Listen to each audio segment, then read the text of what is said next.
사도행전 16장 25절에서 34절 보죠. 한 밤중에 바울과 실라가 기도하고 하나님께 찬송을 부르니 죄수들이 듣더라. 그때 갑자기 큰 지진이 나더니 감옥의 기반이 흔들리고 모든 문이 즉시 열리며 각 사람에게 채워졌던 사슬이 풀려지니라. 간수가 잠에서 깨어나 감옥의 문들이 열린 것을 보고 죄수들이 도망한 줄로 짐작하고 칼을 뽑아 자살하려고 하자 바울이 큰 소리로 외쳐 말하기를 네 몸을 해치지 말라 우리가 다 여기 있노라 하니 그가 등불을 요청한 후 달려들어 떨며 바울과 실라 앞에 엎드리더라. 그래야 그들을 데리고 나와서 말하기를 선생님들이여 내가 구원을 받으려면 어떻게 해야 하나이까 라고 하니 그들이 말하기를 주 예수 그리스도를 믿으라. 그리하면 너와 네 집안이 구원을 받으리라고 하니라. 그리고 그들이 주의 말씀을 그와 그의 집안에 있는 모든 사람에게 전하니라. 그래 그가 그날 밤 같은 시간에 그들을 데리고 가서 그들이 상처를 씻겨주며 또 그와 그의 온 가족이 곧바로 침례로 갔더라. 그리고 그가 그들을 자기 집으로 데리고 들어와서 음식을 차려주고 온 집안과 더불어 하나님을 믿음으로 인하여 기뻐하더라. 말씀하고 있는데요. 오늘의 주제는 구원에 이르는 질문입니다. 구원에 이르는 질문. 하나님께서요, 그분의 이제 분명한 부르심과 또 우리의 노력과 섬김에 대해서요, 축복을 해 주시겠다는 분명한 약속으로 우리를 이제 누구든지 각양각색의 은사대로 부르셔요. 그런데 이 부르심이 형태가 다양해요. 어떤 사람은 이제 부르는데 감옥에다 집어넣어요. 불러가지고 다루신다 이것이. 또 어떤 사람은 스테판 같이 마지막 선물은 뭐냐면 돌팔매질이라고 돌무더기가 쌓여져갖고 죽음을 당합니다. 이것이 그분의 부름이 될 수도 있어요. 침례 요한은 목 베어서 참수형을 당하죠. 부름의 형태가 그래요. 또 존 락스나 사보나롤라 같은 사람은 화형장에서 불로 태워 죽이죠. 또 예수님 같은 경우는 갈보리 십자가에서 손과 발에 못이 박혀 옆구리에 창이 찔려서 그렇게 이제 죽음을 당하죠. 여러분들 주님을 이제 주님께 부르셨을 때에 나는 어디 선교사라고 하고 뒤에서 탄탄한 교회에서 후원을 아주 부지런히 해준다. 착각하면 안 돼요. 아돈이란 저드슨 같은 경우는 그 버마에서 열대 우림 속에서 번역을 하면서 성경을 기껏 번역해놨더니 불타서 없어진 거야. 하루 아침에 이게 공들였던 걸 다시 했죠. 35년 만에 완성이 됐어요. 처음에 그가 상륙했을 때 버마어는 단 한마디도 못했어요. 배워가면서 사전부터 만들어서 그래갖고 이제 버마 영어 이제 대역사전을 만들고 시작하고 성경을 번역했어요. 처음에 장로 교단에서 자기가 파송을 받았는데 그 교단 자체도 아돈이라는 저드슨을 버렸어요. 버렸다고요. 부인도 2사람이나 열대미로서 질병으로 풍토병으로 다 사망을 하고 나중에는 아주 고통 속에 이제 사역을 하고 인생을 마쳤어요. 자기가 파송한 교단에서 버렸으면은 얼마나 타격이 컸겠느냐 이것이. 그래서 주님의 부르심은 결코 이렇게 편안하게 배를 채워가면서 부르신 것이 아니라는 것을 잠시라도 알아야 됩니다. 그리고 하나님께서 그분의 사역자들을 기독교 학교로만 부르신다고 하는 건 큰 착각이에요. 꼭 어디 기독교 대학 나와가지고 신학사 박사학위를 받아야만 목사 되는 거 아니에요. 착각을 하면 큰일 납니다, 여러분. 교회에서 얼마든지 길러낼 수가 있어요. 얼마든지. 그래서 이러한 잘못된 가르침이 기독교 장사꾼들의 상업적인 속임수에 지나지 않는 거예요. 학교가 돈 벌어야 되니까. 죄인들을 돕는 것을 때로는 이제 비난당할 수도 있어요. 매를 맞고 감옥에 갇히는 것이 포함될 수 있다 이것이에요. 이것이 바로 여기 본문에 나오는 바울과 실라의 사역이에요. 어떤 사람들을 돕는 일에 부르심을 받았다고 주장하는 사람들이 이름을 따라 나선 후에 자기하고 뜻이 맞지 않는다고 갈라서는 경우가 있어요. 바울과 실라처럼. 그랬을 때 자기가 호흡이 있을 때든 동역자가 갈라서 봐요. 그 허황된 거, 허전하면 이름 말할 수가 없어요. 저는 그런 일을 7번이나 겪었어요, 지금까지. 7번. 그때 우리 믿음을 과연 내가 침체되지 않고 그대로 유지될 수가 있는가? 여러분들, 제가 분명히 강단에서 여러분 강조하지만 주님께 시선을 고정시키지 않으면 아차하면 사람의 추종자가 되어버려요. 그러다 보면 그 교회는 아무리 덩치가 커도 소용없어요. 아무리 커도. 하나님께는 소수가 다수입니다. 그걸 여러분들이 명심을 하셔야 돼요. 하나님께서 복음의 문을 열어주셨는데 바로 코앞에서 닫아버리셨어요. 그때 허망함을 한번 생각해봐요, 여러분들. 그 아주 허망함은 말할 수 없는 것이에요. 그러면 내가 만복의 근원이신 주님께 찬양을 드리세요. 이렇게 여유있게 찬양이 나올 수가 있는가, 이게 내 마음에서. 원망부터 튀어나오기를 이제 바쁠 거예요, 원망부터. 낮에는 태양이 햇빛이 비치죠. 노래가 쉽게 나오죠. 고난의 밤에 이렇게 노래가 쉽게 나오는 게 안 나옵니다. 안 나온다 이것이. 욥은 그 극심한 고난을 통과하면서 밤에 노래한 사람이에요. 밤에. 그랬던 욥도 왜 내가 태어났던 거 이 말에 쏟아져 나오고 말았어요. 그런데 만약에 내가 이 바울처럼 착고에 묻혀있고 메르마에서 비틀어진 채 노래할 수 있고 갈증이 나는 상태에서 찬양을 부를 수 있다면 본문의 의미를 깨달을 수 있는 사람이죠. 지금 이 시대에도 그런 사람이 있다면 저는 거의 없다고 봅니다. 솔직히 말해서. 다시 본문 25절을 보시죠.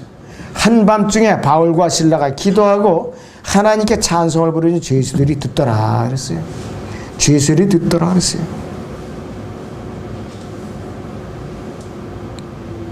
곧바로 기적이 일어났죠. 26절에. 그때 갑자기 큰 지진이 나더니 이랬어요. 감옥의 기반이 흔들리고 모든 문이 즉시 열리며 각 사람에게 채워졌던 사슬이 풀려지라. 모든 죄수들이 발목에 찼던 족쇄들이 그냥 자물쇠가 다 풀려진 거예요. 감옥의 문들이 다 열리고. 이것을 우리가 어떻게 설명을 할 수가 있는가 이것이.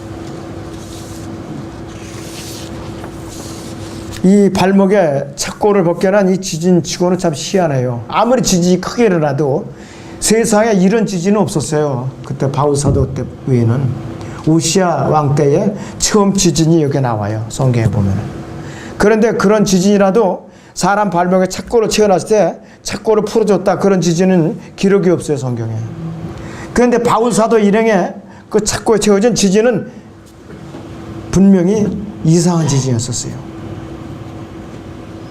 분명히 이상한 지진이에요. 어떠한 심한 지진도 착고에 채워진 그 자물쇠를 풀어주는 지진은 없었다 이것이에요. 만약에 이 죄수들이 다 도망가걸 안다면은 간수는 분명히 그 다음날 사형당해요. 이렇게 짐작한 거예요. 다 도망갔구나. 이제 나는 끝장이로구나. 그러면서 칼을 빼갖고 이제 자살하자고. 그러니까는 바울이 저 같으면 아마 어이구 잘 됐다고 도망갔을 거예요. 바울하고 신라고 여보게 빨리 도망가시라고. 어? 그런데 바울은 뭐라고 그랬느냐. 28절 보세요. 내 몸을 해치지 말라고 우리가 다 여겼노라 이것이요. 가만히 도망가지 않고. 그래서 그 30절 보시면 하반절에 보세요. 선생님들이요, 내가 구원을 받으려면 어떻게 하나이까? 이 말을 나오게 하려고 하나님께서 지진을 일으키신 거예요. 이렇게.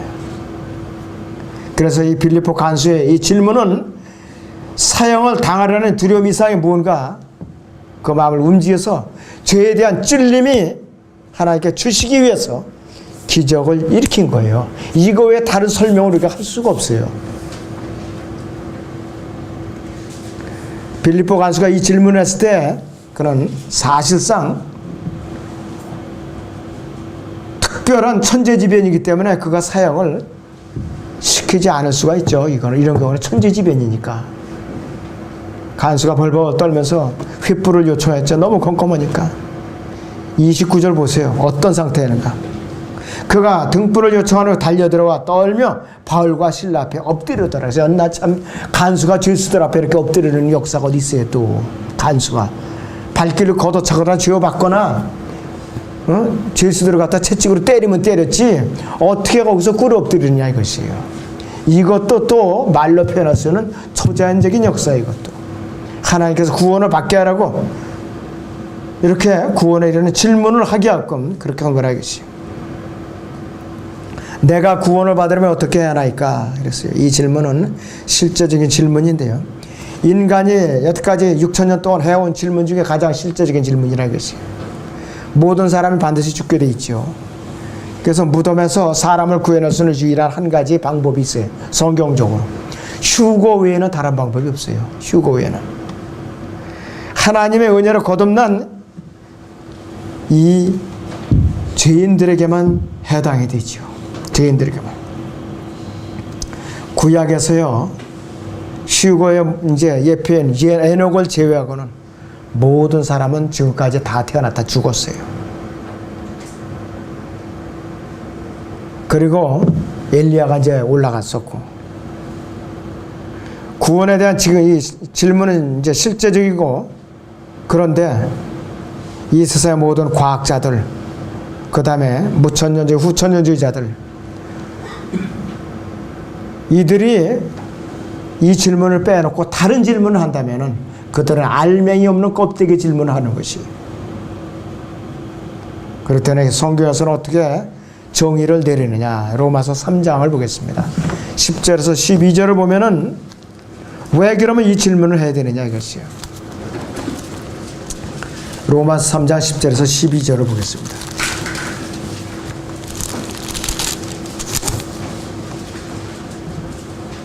기록된 바와 같이 의인은 없나니 없도다. 한 사람도 없도다. 깨닫는 자도 없고 하나님을 찾는 자도 없도다. 모두가 탈선에 함께 무익하게 됐으니 선을 향하는 자가 없도다. 한 사람도 없도다. 이렇게 결론을 내리고 있어요. 그러니까 선생님들은 내가 구원을 받으려면 어떻게 해야 하나이까? 이런 질문이 나오게 돼 있어요. 거기에 또 19절에서 20절을 보죠.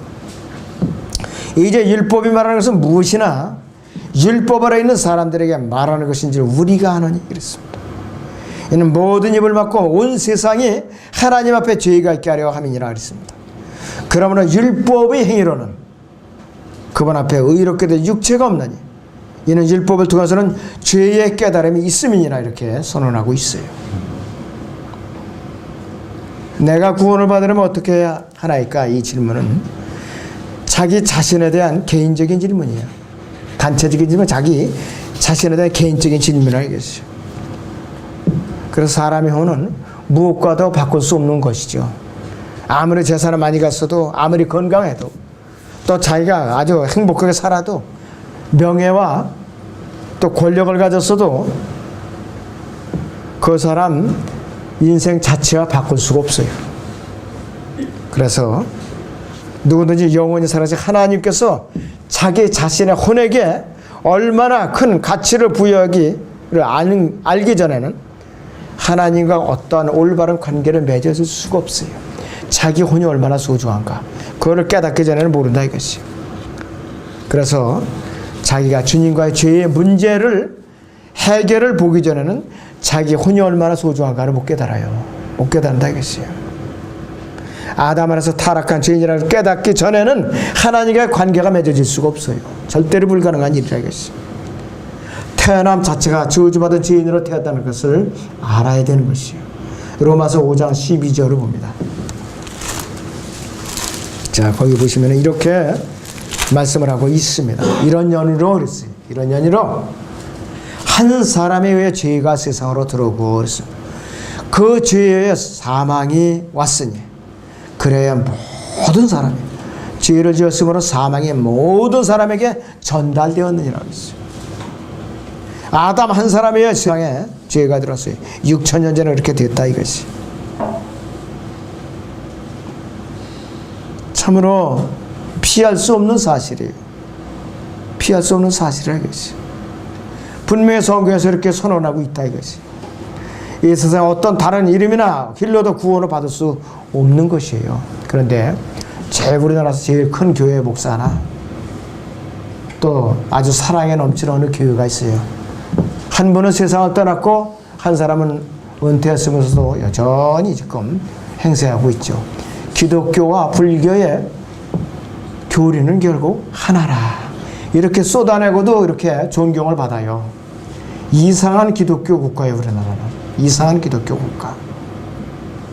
반드시 그 사람들이 구원을 받았다고 해도 그리스도의 심판석 앞에서 따져 물으실 겁니다. 책임을 물으실 거라 이것이. 어찌하여 기독교와 불교가 교리가 하나라는 것이요. 감리교에 어느 두 사람 다 죽었어요. 한 사람은 교수과 한 사람은 대학원에 갔었는데 똑같은 말을 했어요. 근데 다 죽었어요 지금.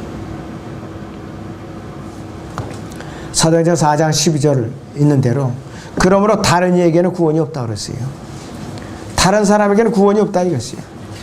이는 하늘 아래서 우리가 구원을 받을 수 있는 다른 이름을 인간에게 주신 적이 없다. 이렇게 선언하고 있는데 불구하고 기독교와 불교는 결국은 하나라 이렇게 했어요. 교황도 마찬가지예요. 기독교와 불교는 하나라. 로마 카톨릭이나 개신교나 큰 집 작은 집이라 형님 아우다 이것이. 참 세상이 망할 때가 왔어요. 확실하게 왔어요.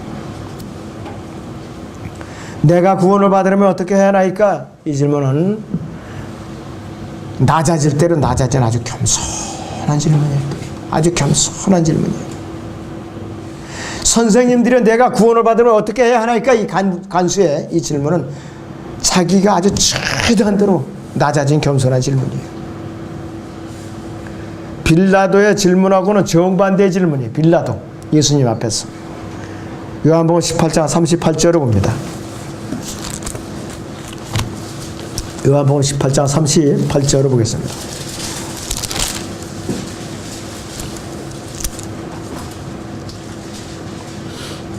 자, 37절부터 봅니다. 그러므로 빌라도가 주께 말하기를 그러면 네가 왕이냐고 하니 예수께서 대답하시기를 네 말이 옳도다. 내가 왕이니라. 이 일을 위해 내가 태어났고 이런 연유로 내가 세상에 왔으니 진리를 증거하는 것이라. 진리에 속한 자는 누구나 나의 음성을 듣느니라고 하시니 빌라도가 주께 말하기를 진리가 무엇이냐고 하더라. 이 말을 한 후에 그가 다시 유대인들에게 나와서 말하기를 나는 이 사람에게서 아무런 잘못도 찾지 못하느라 하시니 진리가 무엇이냐. 빌립보 간수하고 빌라도의 이 질문하는 태도가 정반대예요. 정반대. 빌라도도 만약에 겸손한 말 있으면은 자기가 책임을 지고 예수님을 풀어줬을 거예요. 자기가 내가 너를 풀어줄 권세를 갖고 있다고 시인하면서도 사람들이 두려워가지고서 그들에게 아무렇게나 그냥 취급하도록 만들었다 이것이에요. 예수님이 죽게 만드는 거예요. 빌라도는 지금 지옥에 가서 지금 즐기고 있을 거예요, 완전히. 그래서 빌라도처럼 냉소적인 질문에도 안 되고 아주 천박한 질문에서 안 돼요. 빌라도 같은 이런 아주 교만하고 참으로 겸손하지 못한 질문을 했던 수많은 사람들, 지금 죽은 사람들이 지옥에 가서 합창대회를 하고 있을 겁니다. 25일, 24일, 25일에 크리스마스 와서 2부를 통해가지고 캐롤을 부르고 합창을 많이 할 거예요, 교회마다. 지옥에서도 반대의 합창이 울려 퍼지고 있을 거예요. 자, 그래서 빌립보 간수가 한 질문이요. 선생님들이 내가 구원을 받으려면 어떻게 해야 하나이까? 이 대답이 사도 바울은 고삐를 늦추지 않고 바로 다음 구절에서 해답을 즉시 줘버려요. 31절 다시 보셔요. 30절부터 보면 다시 선생님들이여 내가 구원을 받으려면 어떻게 해야 하나이까? 라고 하니 그들이 말하기를 주 예수 그리스도를 믿으라. 그러면 너와 네 집안이 구원을 받으리라. 이렇게 해답을 바라줍니다. 예, 개약 성경에는요 30절에서 31절에서 주 예수 그리스도를 믿으라 이랬는데 거기서 뭐라고 그랬냐면은 주 예수를 믿으라 이러면서 그리스도로 싹 빼내고 말았어요. 바울의 대답은 간단명료했어요. 복잡하게 뭐 그냥 장황하게 설명을 하지 않았다 이것이요. 너무 단순해서 딴 사람에게 질문하고 보충 설명 들을 필요도 없었어요. 바울의 대답은 모든 시대의 모든 그 유명한 지성인들의 모든 입을 갖다가 다물게 하는 그런 유명한 질문 대답했다 이것이. 그래서 누군가를 신뢰하고 그에게 자신을 내어 맡긴다는 것을 의미한다 이것이. 믿음이라는 것이. 만약에 자기가 대수술을 해야 돼요. 그 의사를 믿지 못한다면 안 되죠. 근데 자기가 그 의사를 신뢰한다면 맡기죠. 대개 병원부터 찾아봐야 사람들이 어느 의사가 유명한가. 근데 여러분들 착각하지 마세요. 유명한 의사라고 스스로 하지 말라는 법이 없어요. 조금 확률은 적겠죠. 큰 병원일수록 수술사고가 일어나면 철저하게 막습니다. 조그만 병원 힘이 없어요. 그러니까 그대로 언론에 들여맞는 거예요. 그대로 의료사고는 여지없이 일어나야 돼. 의사에게 자기 몸을 맡기는데 우주를 창조하시고 생명을 주관하시는 그분께 왜 나를 못 맡기느냐 이것이에요. 왜 나를 못 맡기는 거예요. 그러니까 참 믿음이 없는 사람들이에요. 복음을 전하는 길이에요. 자, 육신에 칼을 대고 배를 찢어내고 간을 찢어내고 발라내고 내장을 드러내는 그런 사람한테는 자기가 돈을 바쳐가면서 자기를 갖다가 내맡겨요. 그러나 아무 고통도 느끼지 않고 영적 수술을 통해서 몸은 영을 갈라서 영생을 주시는 예수님께는 왜 내어맡기지 못하느냐 이것이에요. 참 이상하죠. 근데 사람의 마음이 그래요. 골로새 2장을 잠깐 봅니다. 골로새 2장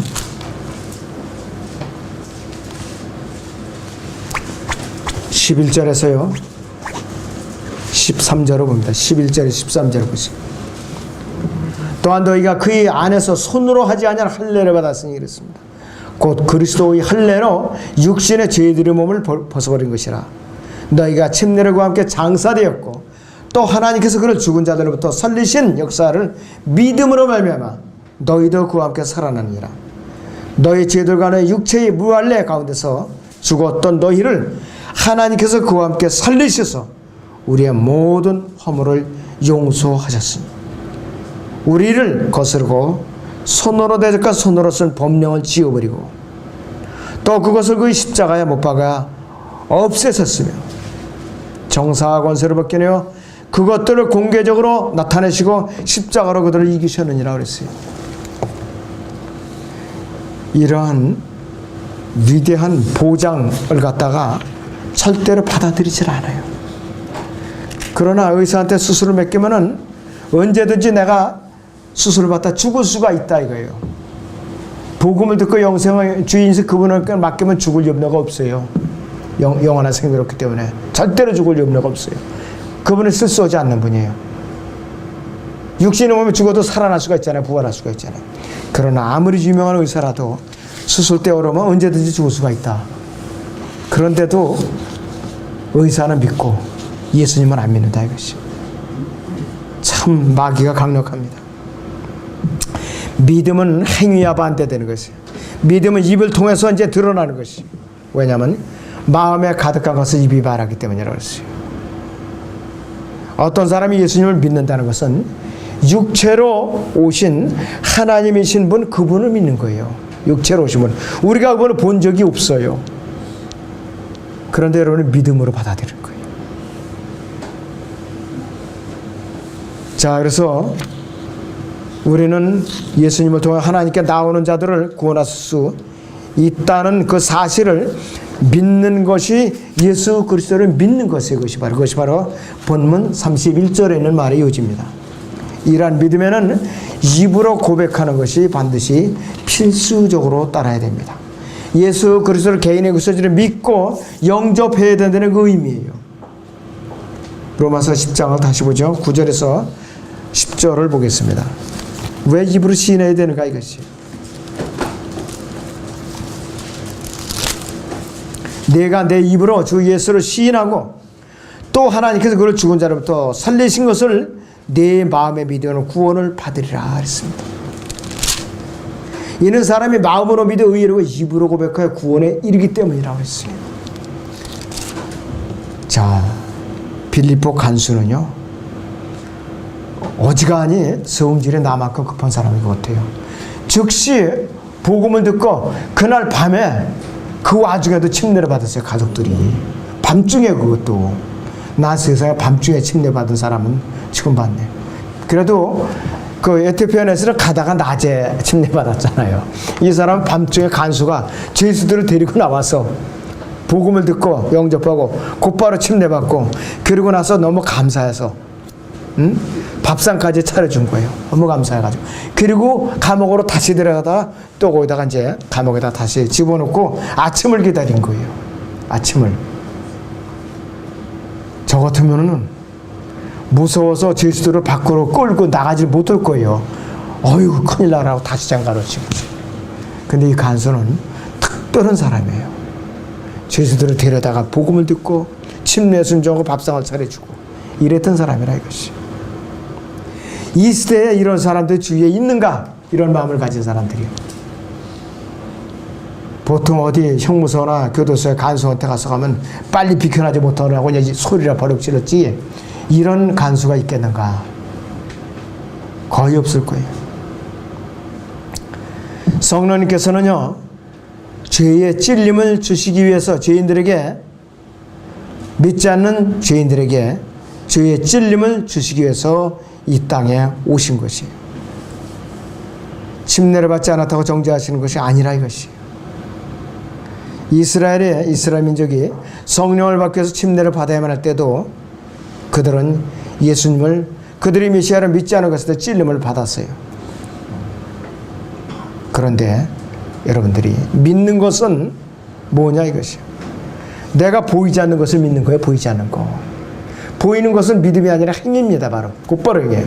그래서 대환란 때는 예수님이 세상자를 직전까지는 바로 이것이 뭐냐, 이제 보이지 않으니까 예수님이 지상재림부터는 철저하게 보이는 하나님을 믿을 필요가 없어요. 왜?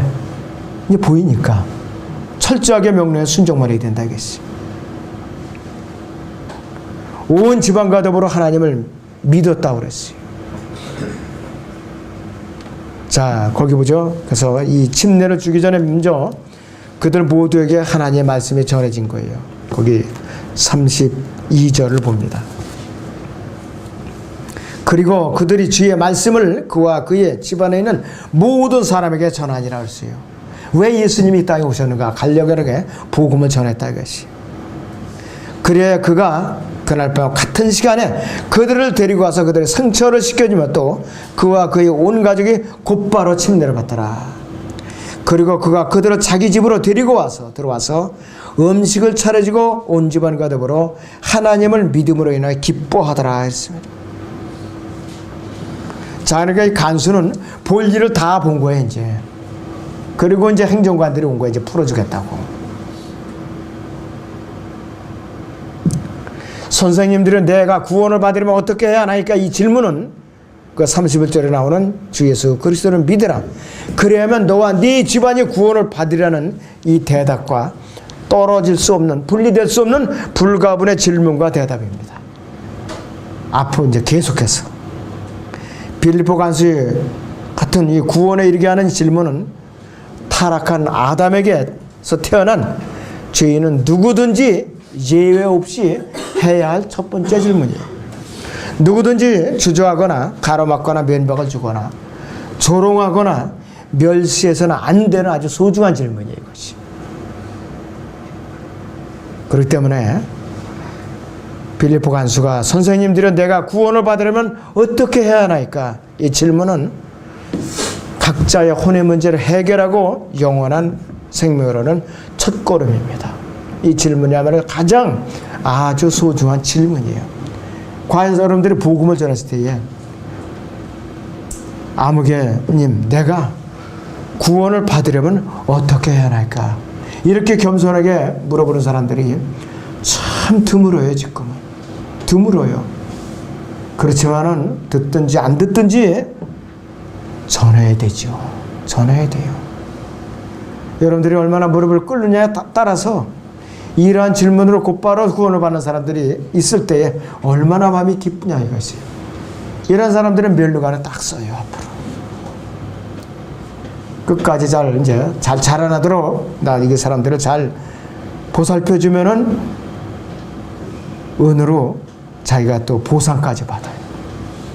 아무튼 여러분들이 구원하려는 질문의 의미가 무엇인가 되새기면서 마지막 때를 대비하시기 바랍니다.